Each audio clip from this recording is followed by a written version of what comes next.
Selamat pagi dan selamat datang dalam pelajaran Pendidikan Agama Katolik di kelas 8 semester 2 bersama dengan saya Ibu Sopiati.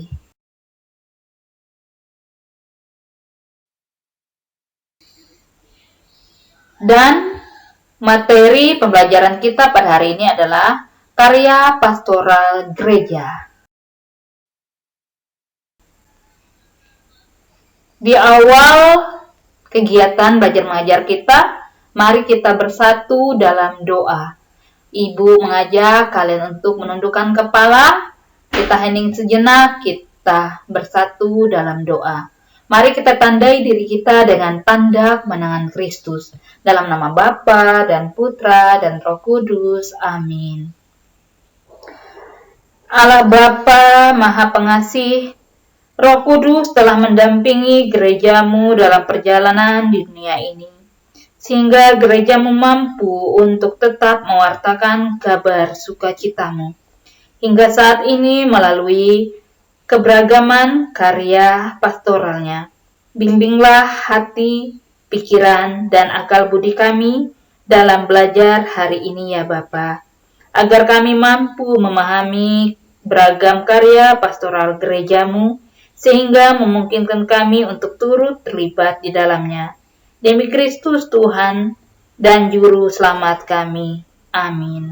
Dalam nama Bapa dan Putra dan Roh Kudus. Amin.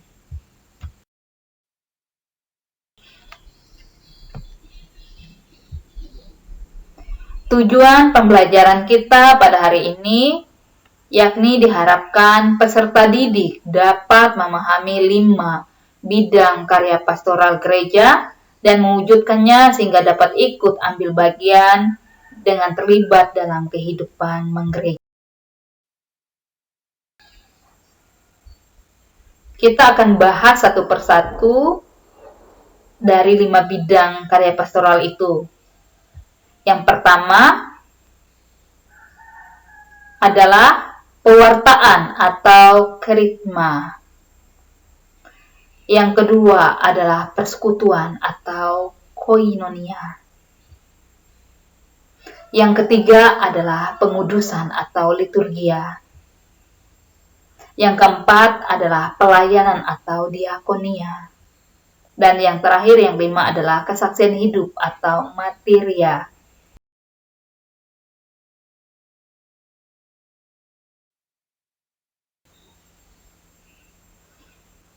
Kita akan dalami kelima bidang karya pastoral itu. Yang pertama kita bahas adalah pewartaan atau kerigma. Adalah segala bentuk pewartaan, pengajaran iman, dan juga komunikasi iman untuk saling meneguhkan, berbagi pengalaman iman, dan saling meluruskan pandangan iman.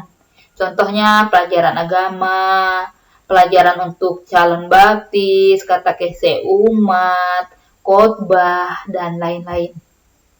Yang kedua, persekutuan atau koinonia adalah segala usaha untuk semakin mewujudkan persaudaraan murid-murid Kristus dengan saling membantu, menguatkan, bekerja sama, dan berkumpul dalam komunio. Contohnya, kelompok Putra Altar, OMK, Logio Maria, Wanita Katolik, dan sebagainya. Selanjutnya, yakni pengudusan atau liturgia adalah segala bentuk kegiatan ibadat kepada Tuhan yang dilakukan oleh umat, baik yang dilakukan secara personal maupun sosial, baik yang merupakan sakramen ataupun bukan sakramen. Contohnya perayaan Ekaristi, ibadah, doa novena, dan lain-lain. Yang berikutnya pelayanan atau diakonia adalah segala bentuk pelayanan kepada semua orang yang membutuhkan pertolongan dan bantuan. Contohnya dalam proki terdapat poliklinik, dana solidaritas, yayasan yatim piatu, aktivitas aksi sosial, APP, dan lain-lain.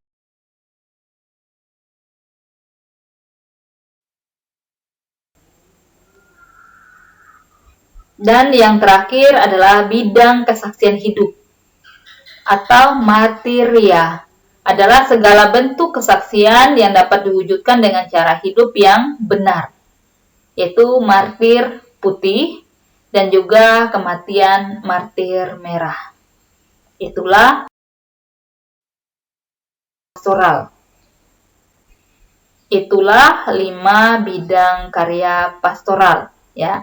Untuk lebih mendalaminya, Ibu mengajak kita merefleksikan diri dari kelima bidang karya pastoral yang ada dalam gereja kita Katolik melalui beberapa pertanyaan, ya. Yang pertama, pahamkah kalian akan karya pastoral ini?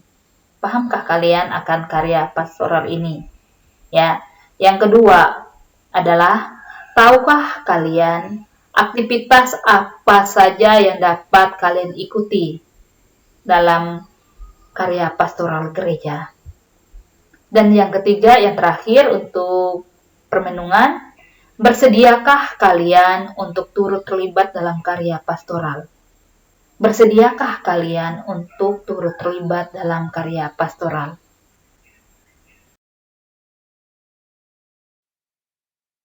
Nah, di akhir materi kita hari ini, sebelum kita mengakhirinya, lebih baik kita tutup dengan doa. Mari kita berdoa. Kita tandai diri kita dengan tanda kemenangan Kristus dalam nama Bapa dan Putra dan Roh Kudus. Amin. Allah Bapa yang Pengasih, kami bersyukur atas kesempatan untuk belajar bersama pada hari ini.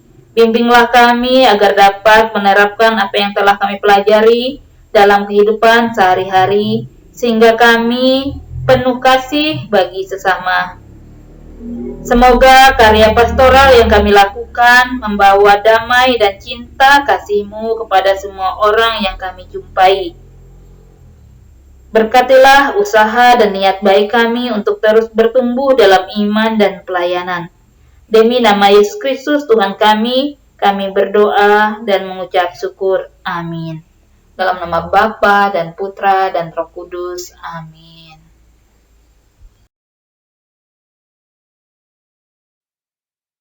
Demikian pembelajaran dan terima kasih.